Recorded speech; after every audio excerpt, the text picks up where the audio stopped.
All right, I'm going to be reviewing questions 11 through 21 on the recent dynamics, relatively recent dynamics quiz.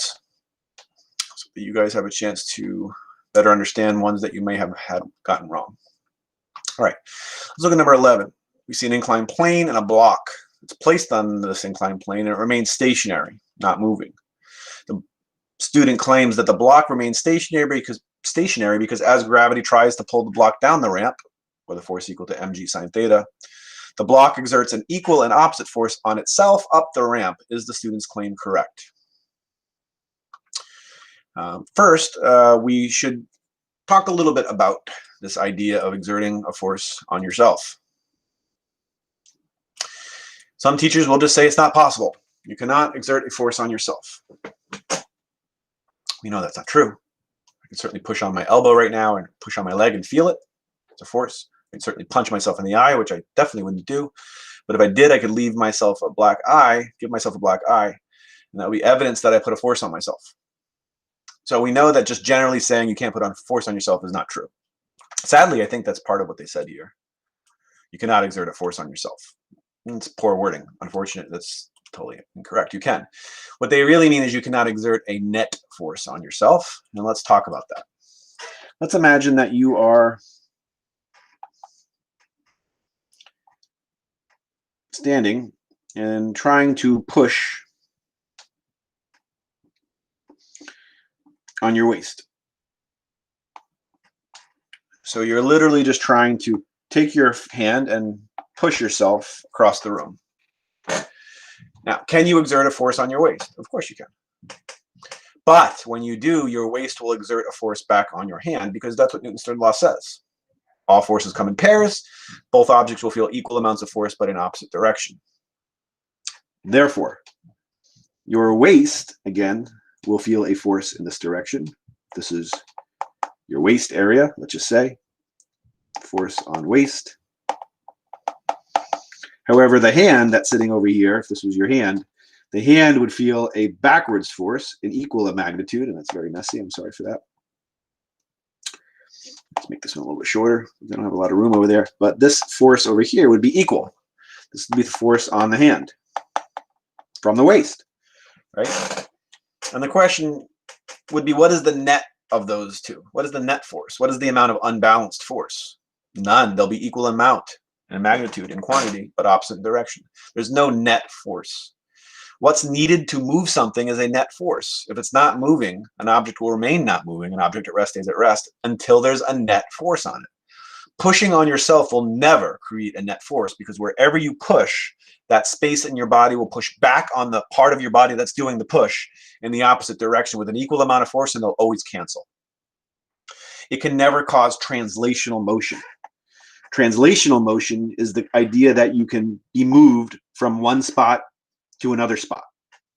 So if you were able to do that, like I was just drawing up, and you're standing here and you want to literally push yourself across the room over to here, that's considered translational motion because your center of mass, and you'll know that something is moving translationally as if the center of mass physically moves. I know we haven't talked a lot about center of mass because that's not until the rotation unit. But know that there is a spot in the middle, usually in the middle of most objects. And if it was a stick, for example, the center of mass is here. And that's the spot that you know that you can balance something. That's the idea. If you put the fulcrum at the center of mass and it balances, then that tells you that that's the center of mass area. It's not always in the center of the mass, by the way. If you had a baseball bat where more of the mass is on this left side, then the center of mass actually might be somewhere over here. If you try to put that on the table and balance it, you'd actually have to put the fulcrum more to the left. So it's not always in the center. But anyways, the bottom line is, in order for the center of mass of any object to move translationally, meaning from one point in space to another point in space, a net force has to be present. And the only way you can get a net force is certainly not by pushing on yourself, but by pushing on an external object. When we walk, that works fine. Right? Because when we walk, if this is your foot, when you're walking in this direction, of course, your foot is trying to put a force of friction technically on the earth It's a frictional force between your shoes and the earth, and the earth responds by pushing on your feet with also a frictional force on your feet, and that propels you forward. That's an external object. The earth is not internal to you. The earth is external to you. It's two separate objects. You can push, certainly, on an external object, and it will push back on you, and it can cause you to move translationally. And these, by the way, would be called an action-reaction pair. Action-reaction pair is the idea that when something causes contact, like your foot would be the action on the earth, the reaction is the earth back on your foot. They're a pair because they'll always be equal in magnitude but opposite in direction. That's Newton's third law. Newton's third law is all about action-reaction pairs. So external forces, external to anything, can certainly cause translational motion. Back to the problem, which is saying that the student claims that this is not moving down the ramp because it's exerting a force on itself, preventing itself from moving up the ramp, is simply not true. We know that the only thing that's actually up the ramp is the frictional force. It's the static frictional force, but that doesn't come from the block. It comes from the incline, the area right in here. That force from the frictional force from the incline is up the ramp. Happens to be equal to mg sine theta, which is the Earth's gravity force pulling it down the ramp along that axis. Those details are not necessary, but this is the correct answer. It doesn't move down the ramp because Newton's third law states that a block cannot exert a, oops, they should have the word net force on itself. Take that back. This is okay to have this. Because a block can't really move around like with its, it doesn't have arms. So I guess, yeah, a thing that's not alive, I suppose that's true, can never put a force on itself. We can, you know, because we have the ability to move our different parts and we can put forces on ourselves. So I guess I take that back. I thought this was originally mistyped, but now I think about it, it's fine. Anyways, D is the answer. All right, 12. Students connect a spring scale on a rough horizontal surface. The students use the spring scale to measure the magnitude of the horizontal force needed to pull the block at a constant speed. Let's just stop and talk about that for a minute. Pulling a block at a constant speed can only happen if there's friction present. Because if you are pulling a block and there was no force of friction, of course, these normal force and gravity force cancel, and those are not of interest. But if you were pulling a force, pulling a block forward with a force, and there was no frictional force, then it'd have to be unbalanced, and it'd have to accelerate. If they ever claim that something's moving with a constant speed, there must be some resistive forces, and therefore it must be a frictional effect. And we know that that's true. If you are dragging something at a constant speed, you are pulling it forward with a force that happens to be exactly equal to the sliding friction force in the opposite direction. And the vector sum of this force and this force are 0 because they're equal in amount but opposite direction. I mean, you can pull stronger than the friction force and have more forward force than backwards force, and it will accelerate, of course. Or it could be a block that's slowing down, like you just pushed it across the room and it's sliding and then it stops, in which case there's technically no forward force. There's all backwards force. It's unbalanced in the backwards direction. It slows down and stops. But know that in this scenario, and they can give a lot of different problems about this question, about pulling something at a constant speed, know that this is the details. The forward force is equal to the backwards force, which, by the way, this is equal to mu k times the normal force, right? As a reminder, which is equal to mg. So the frictional force is technically mu k times m times g. If they happen to give you information about F naught, since those are equal in amount, they give you F naught, which this could be a typical problem, and they give you m, and you always know what g is, they could ask you to solve for the coefficient of sliding friction with that information. That's how you would do that. It would be equal to F divided by mg. All that said, they actually are not asking a question that is about that utilizes those details. They're asking more of a conceptual, qualitative question about the nature of friction. Which of the following statements explains why two forces exerted between objects are always going to be equal in magnitude? Why is that going to be the case? In the context of the frictional force that we were just talking about, that caused this constant speed motion. The gravity and the normal forces, they're referencing the third law pair, action-reaction pair.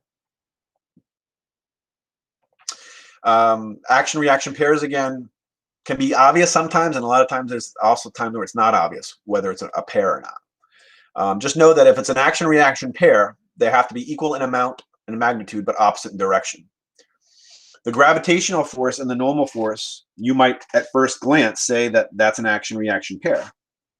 It's actually not. The normal force comes from the ground pushing up on the box, and the box therefore puts a normal force down on the earth. That's an action-reaction pair. Normal force is an action-reaction pair with another normal force that's in opposite directions. They're both on the different objects. They both feel equal amounts of force in opposite directions. The gravity force, on the other hand, that pulls the block down is from the earth below. If you think of this as maybe a falling box. What is the action-reaction pair? This is the force on box from gravity. The reaction to that is actually the earth feels an upward force from the box, because they both pull on each other with an equal amount of force, but in opposite direction. I know we don't ever think about that, and quite honestly, it's pointless to consider it, but it's true that your weight is actually pulling the earth upwards all the time. It doesn't move the earth because it's just far too massive for that to even matter. But a gravity force is an action-reaction pair with another gravity force. In fact, gravity forces always come in pairs. That's what Newton's third law says. So this is not actually an action-reaction pair. The frictional force and the force exerted by the spring scale on the block. They originally described a spring scale that was pulling this. So they originally said that there was a block being pulled by some sort of scale that you're pulling on. The scale technically pulls the box to the right, and therefore the box pulls the scale to the left. Those are a action-reaction pair. The force between the scale and the box, because those are what's touching each other. But the action-reaction pair can't be between the spring and the frictional force down here, because those aren't even touching. Only the frictional force on the earth, the frictional force on the box. And which way does the earth feel that friction force? In the forward direction. There's a frictional force on earth. This is a frictional force. So when something's sliding, it's not just the sliding object that feels the force. Newton's third law says the earth must feel it too, in the opposite direction, right? In fact, if there was a piece of paper underneath here, and you slid this box really fast across the floor, and it slides over the paper, which way would it drag the paper? As it passes over the paper would end up getting kicked a little bit to the right, telling us that the frictional effect of that box sliding over the paper was actually a force to the right, right? That makes sense. That's an action-reaction pair. Frictional force and the scale, no. The normal force and the friction force, no. They have to be in opposite directions and equal in magnitude. So could that be an action-reaction pair? The normal force is up, the frictional force is back. Those aren't even in the same direction, so that already violates the rule, because an action-reaction pair have to be in opposite directions and equal in magnitude. So it has to be D. The frictional forces that the block and the surface exert on each other must be equal in magnitude, but opposite in direction. That's true. That's what I just talked about a moment ago. The frictional force that the block exerts on the surface and the surface exerts on the block, those must be the same. Those are an action-reaction pair. One's forward, the other one's back. One's felt by the block, one's felt by the ground. They're equal in magnitude, but opposite each other, opposite direction. D. Question 13. This is a good question, by the way. Question 13 says you have something that's kicked off, that's punched out of this little launcher, this ball. You've seen this from earlier in the year. And there's no friction, very little friction underneath here, where I'm pointing with my mouse. And that, therefore, when the launcher puts a forward force on the ball puts a backwards force on the launcher, because that's Newton's third law yet again. And therefore, if there's no friction here, that should cause the launcher to move leftward after it's kicking the ball to the right. So the launcher, if there's no friction, should technically slide to the left and fall down. The question is ultimately, where does it land? Well, if it was equal in mass, if the launcher and the ball had the same mass, then they'd both go in opposite directions and land in the same spot. I shouldn't say in the same spot, at the same distance. One would go and hit here, and the other one would go and hit here. That would be if they had the same mass. Why do I know that? Well, if they had the same mass, think about first, what tells us what important bit of information do we need to know in terms of what that distance is. Well, the distance they've moved sideways depends on the speed they have when they come off of this area where they're kicking off each other. What is their horizontal speed they have as they leave each other? Vx. Well, that speed depends on, I should say, the initial speed that they have coming off in the x direction.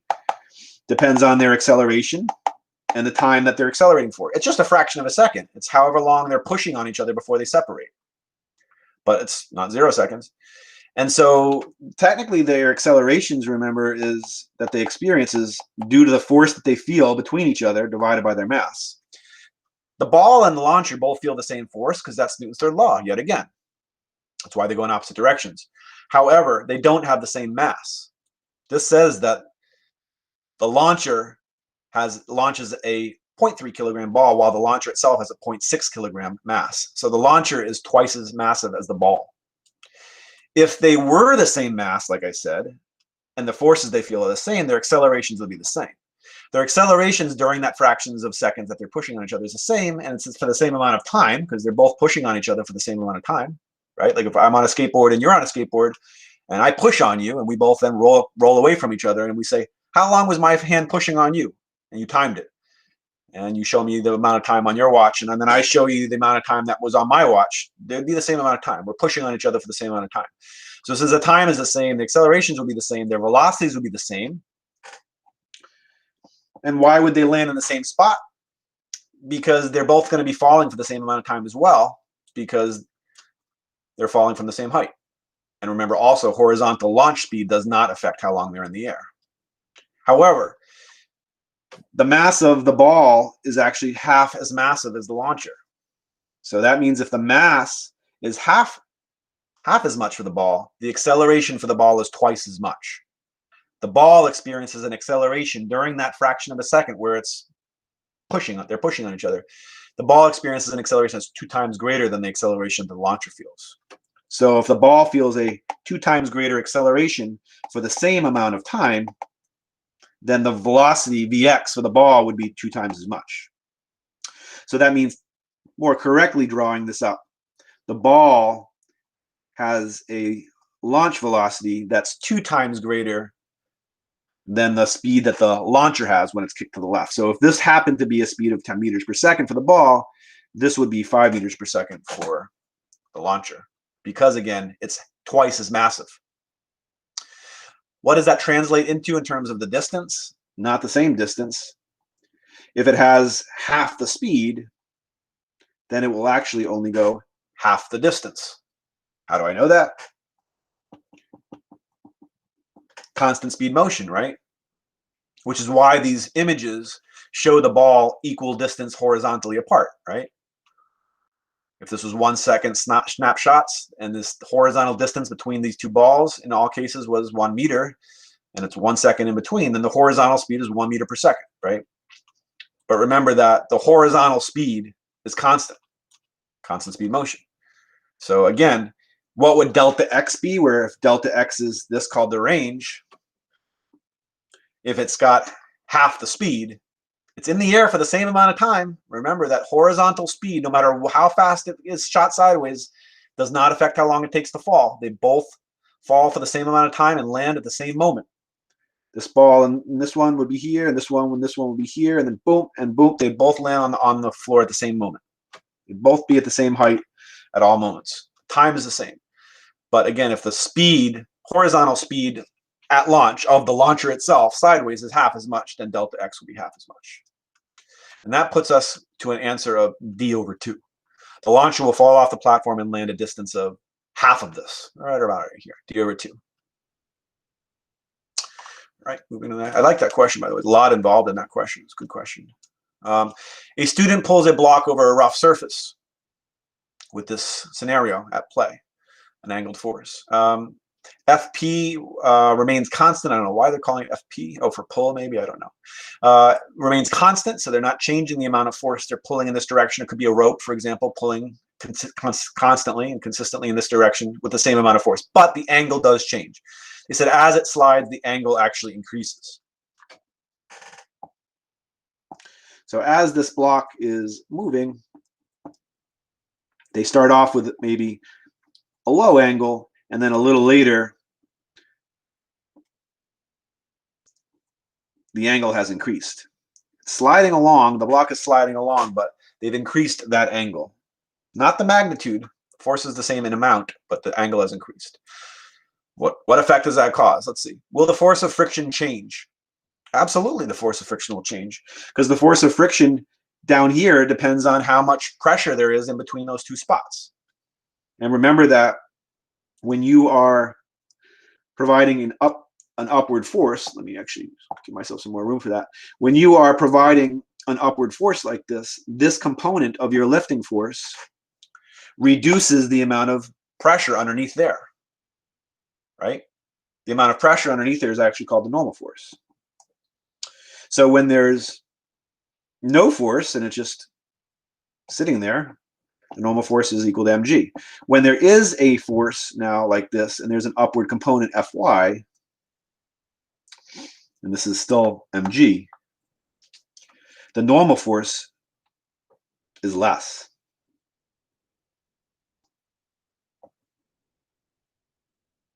Let's say that this was Fn. In this case, now Fn is less, because this normal force plus this y component have to add up to mg.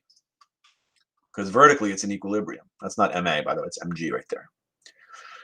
So the upward component certainly does reduce the normal force. It reduces the amount of pressure that's underneath here. If there was a scale underneath it while it was moving sideways, the scale would give a less of a value as a result of increasing the angle, increasing the y component. The normal force would decrease. But remember, the normal force does have an effect on the friction force. Right? Frictional force is proportional to the normal force. So if the normal force decreases, the frictional force decreases. So will it cause the force of friction to increase? No. It will cause the force of friction to decrease. Nothing changes the weight of the block. So it's B. I mean, you just have to send the block to outer space, where g is less, and then it will weigh less. But that's not what we're talking about here. Next question. A satellite orbits Earth. The only force on the satellite is the gravitational force exerted by the Earth. Let's sketch this up. Here's Earth. Here's some satellite out there. The only force it feels, because it's in an orbit, is the gravitational force from the Earth. How does the satellite's acceleration compare to the gravitational field? So you should know, now you know, because I taught you this, and I actually told you to skip this question because you hadn't learned circular motion when you took this quiz. However, now you know that you can calculate g out at some distance r, where r goes from the center of the Earth out to that spot, by using this formula. You should know now that what I'm trying to teach you is that, remember, there's the inward force that the satellite feels is actually a centripetal force. And therefore, the force, the acceleration caused by that centripetal force is actually called the centripetal acceleration. AC is the centripetal acceleration. And the only thing out there, the only force providing that centripetal acceleration is gravity, G. So whatever G is out at that spot, that is the centripetal acceleration. If G out here happens to be, let's just say, 6 meters per second squared, and they said this is where we have a satellite in orbit, what is the centripetal acceleration of the satellite? It's 6. G is the acceleration it experiences out at that distance from Earth. And since that acceleration, since it's in a circular orbit, is a centripetal acceleration, G numerically is the centripetal acceleration. G and the centripetal acceleration are the same at any distance for any orbit. They said, how does the satellite's acceleration compare to the gravity field? This G is the gravity field, and acceleration is a centripetal acceleration. They're one and the same, right? As I was describing here, the gravitational field and the centripetal. And if I drew over here G, as a vector, I'd say G is a vector pointing down. It has a value of 6 meters per second squared. And then over here, I'd say draw the centripetal acceleration vector. It's down, and it has a value of 6 meters per second squared. So they're the same in magnitude. They're the same in direction. They're the same. They're the same acceleration. They're coming from the same force. They're the same acceleration. So the magnitudes are equal. D is correct.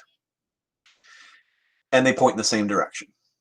C and D are the correct choices.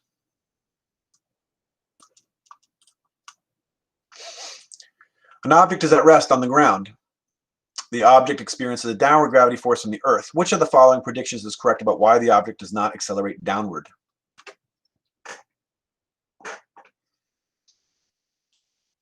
Well, we know that something doesn't accelerate downward when it's on the ground because the normal force cancels with its weight.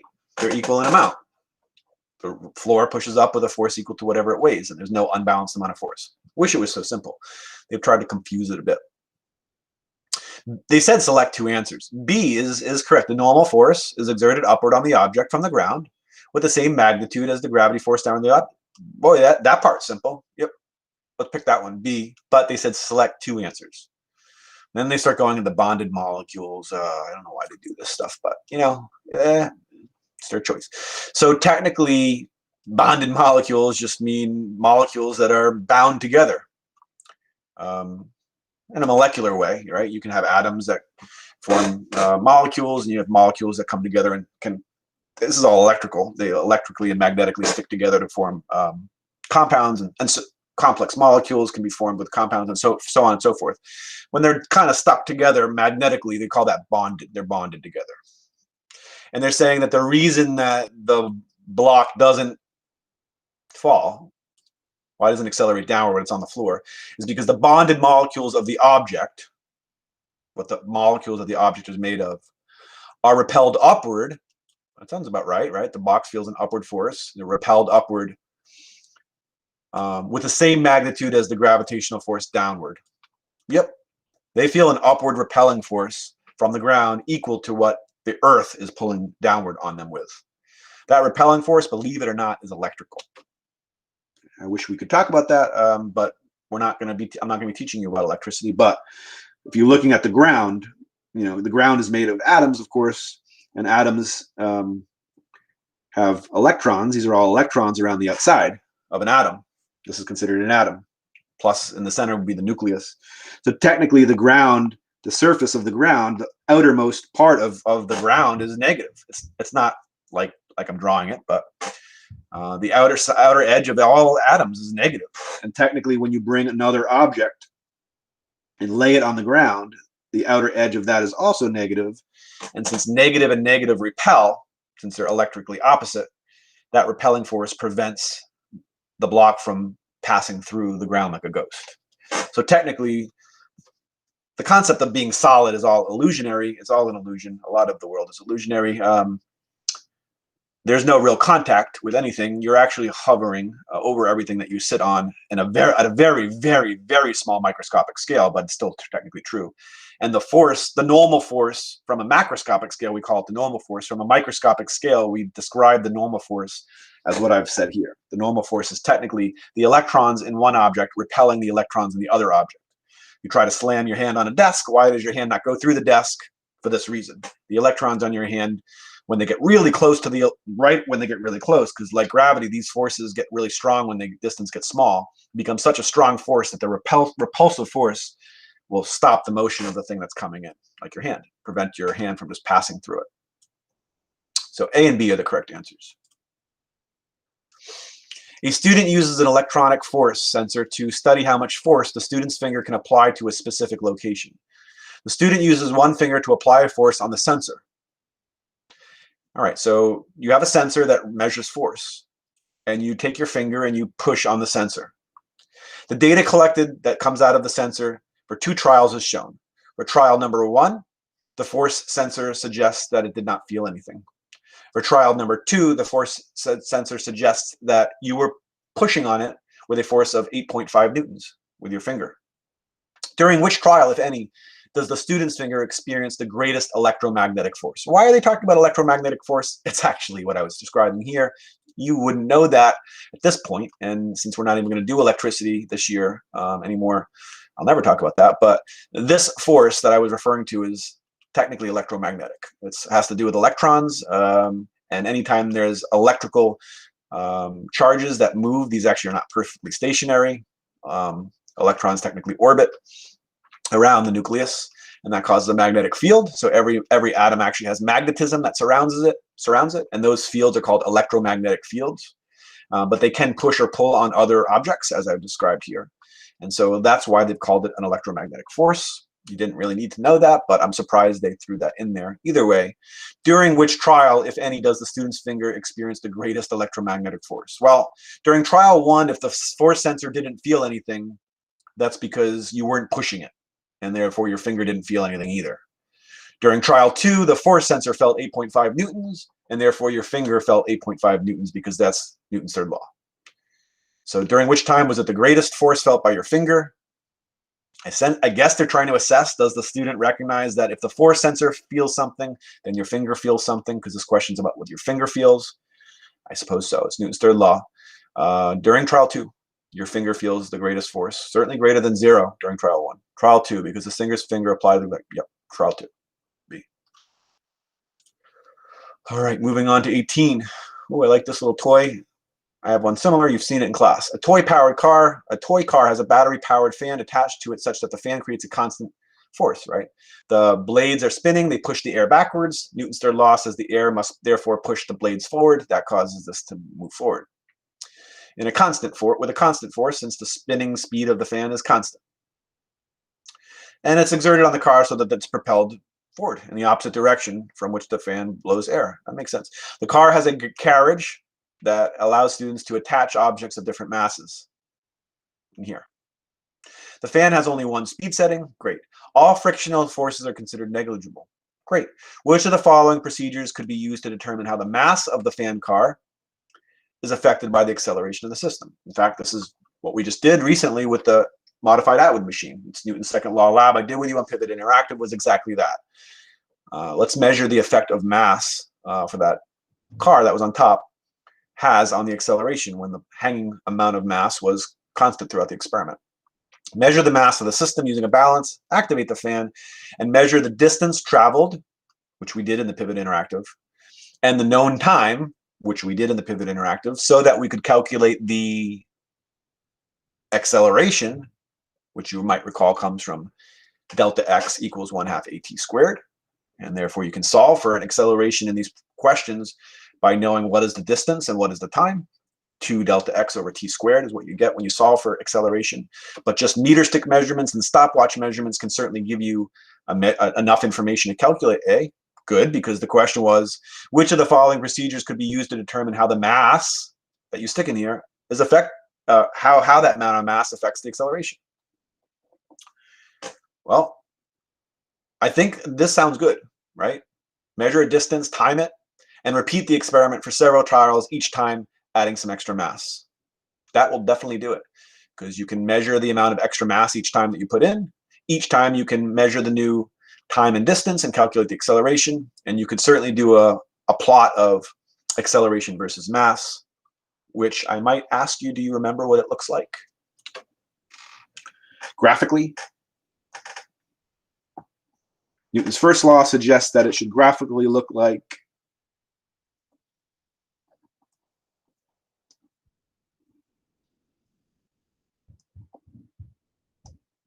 inversely proportional. You got it. They didn't ask that, but they could have.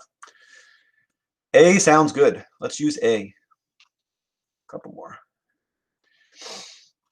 Now this one actually I think was the most incorrect out of all the AP students this year. This one problem here was answered incorrectly more than any other question. Let's look at it for sure. An object is moving along at 2 meters per second and collides with an object that's just sitting there. It appears to be twice as massive as this one. He's just sitting there and he comes over and he smacks into him. All right. At time t equals 0 seconds, he's moving along with a speed of 2 meters per second. All right. Toward object y, object x, object y, okay. He has 2 times the mass, okay. He's 8 meters away, okay. Blah, blah, blah. Where's the important information? Both objects are on the horizontal surface. We see that, where the frictional forces may be considered negligible. Thanks. Which of the following pairs of force diagrams represents the forces exerted on object X and object Y? Now we're getting somewhere. Which of these free body diagrams is best representative of the forces they feel, not in this image, but when they collide? Because they happen to say at t equals 4 seconds. And since he's moving at a speed of 2 meters per second, after a time of 4 seconds, he'll have moved 8 meters, which indicates where will he be? He'll be banging into him. They know that there's going to be some students that are going to just take this problem for face value and say, all right, you want 2 free body diagrams for them right in this picture as they are shown? A. Not correct. Some amount of students will pick up on the idea that they said 4 seconds later and say, oh, it's when they are in contact with each other, once they're banging into each other. First off, he weighs twice as much. He's twice as massive, right? So the upward and downward vectors for his free body diagram definitely have to be longer than his. Technically, it would be twice as long. 1 block versus 2 blocks. Looks good. 1 block versus 2 blocks. Looks good. 1 block versus 2 blocks looks good. 1 block versus 2 blocks looks good. That doesn't help us very much. They all have that correct. So now we're really interested in how about the other way, X and Y, X-axis and that, right and left. Well, when he smashes into him, the 2M guy will feel a force to the right. Missing. Can't be that one. Okay. He feels a force to the right. From who? From box X. That sounds right. He'll feel a rightward force from X. He'll feel what will he feel? What will this guy feel? When he, boom, bangs into him, if this is you running into a door, this is the door, and this is you, which way does your head feel the force? Bam, you smash into it. It's a leftward force. The door might get dented, which indicates it was a rightward force on the door. Your head feels a backwards force, and we know that because you would slow down right away. And a backwards direction force while moving to the right would slow you down. Sounds about right. He's going to feel a leftward force.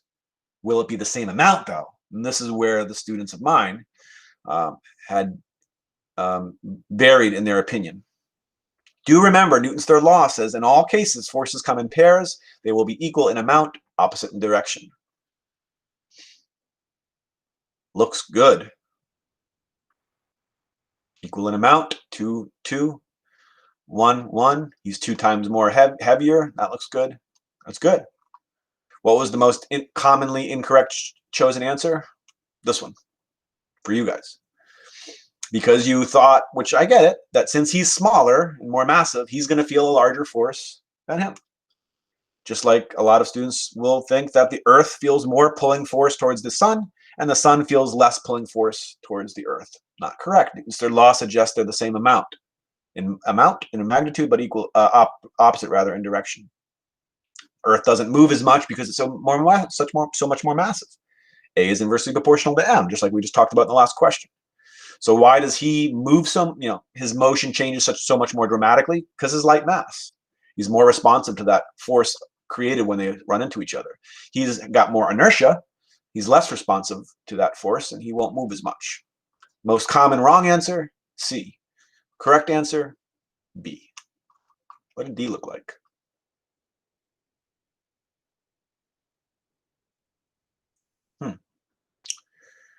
I'm trying to understand this. Let's see, what is FY? F. No, what's different? I didn't quite see what was different, to be honest with you. FY, that looks correct. Oh, I didn't pick up on that. This guy's only one unit long. This guy's 2. Yeah, it got to be the same amount of force left and right. He feels it to the right, he feels it to the left, but in an equal amount, equal magnitude. All right, moving on. We're almost there. Number 20. The student sets up an experiment to determine the inertial mass of a car. Well, to determine the mass, the inertial mass is really relating to how much resistance it provides when you're trying to move it sideways, perpendicular to gravity, gravity straight down. So a sideways force, and when you observe the motion of something when you're trying to push it sideways, gives you a good sense of its inertia. Gravitational mass, on the other hand, is relating to how much it might move in the downward direction due to the force of gravity. They're actually equivalent, gravitational mass and inertial mass. All experiments, whether they're sideways or vertical, yield the same value for an object, m. You don't do an experiment with a cup that indicates, when you do a gravity vertical experiment, it indicates the cup has a mass of 1 kilogram. And then when you do the sideways experiment with the cup, it indicates the mass of the cup is 1.2 kilograms. You don't get them conflicting results. Experiments in all directions indicate that the gravitational mass and the inertial mass have the same numerical value. Just FYI. They're asking, what process would you follow to determine the inertial mass here? Student sets up an experiment, student blah, blah, blah, has a scale, a meter stick, and a stopwatch, uses a spring scale to pull the cart along a horizontal surface such that the reading on the spring scale is always constant. That means it's moving at a constant speed. Actually, that doesn't necessarily mean that. Could be accelerating and still be constant. All frictional forces are negligible, okay? In addition to the spring scale reading, which two of the following quantities could the student measure with the available equipment and then use this to determine the inertial mass? Oh, it's still there. To determine the inertial mass, as long as we can measure acceleration and force, we can work out mass. Yep. You can say F net equals ma if you'd like to start there, and then say m will be the net force divided by the acceleration. Right? So the net force. In fact, let me read this again. I see, because it is accelerating, because they did say that the frictional forces are negligible. So that means this force that he's providing is causing it to actually accelerate to the right, because there's no leftward frictional forces. Either way, that means that the net force, if this is the free body diagram for that thing that he's pulling,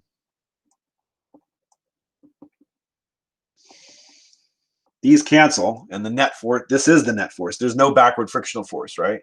So reading the value of the spring scale is the net force. And then the acceleration is measured, of course, by just doing stopwatch and meter stick, right? Just what they said, stopwatch and meter stick. You can use, 1/2 AT squared.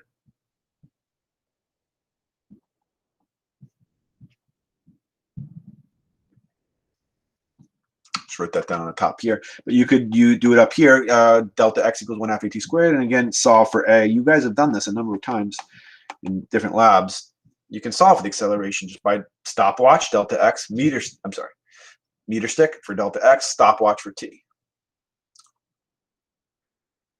So what do they need to do? They need to measure the total distance. No. Oh, this is a select 2. So what things do they need to measure to determine this inertial mass? Measure the net force, which they already said that he would use the scale. The only other thing they have to do is measure the total distance and measure the time. They could then calculate the acceleration doing this, and then plug it here, and now they've got the net force from the scale, they got the acceleration, calculate m. So the answers would have been A and D. All right, and last but not least, oh, I love this question. 2 people standing on a skateboard. Let's see. In order to get the student skateboard system to accelerate, student X says student Y should just apply a force on student X. So in order to get them, they're not moving, they're just standing there. And student X says to her, hey, let's get moving, just push me. Student Y should push student X. That's what student X believes, and that will get them moving. Which of the following statements is true regarding this claim made by student X? The claim is correct.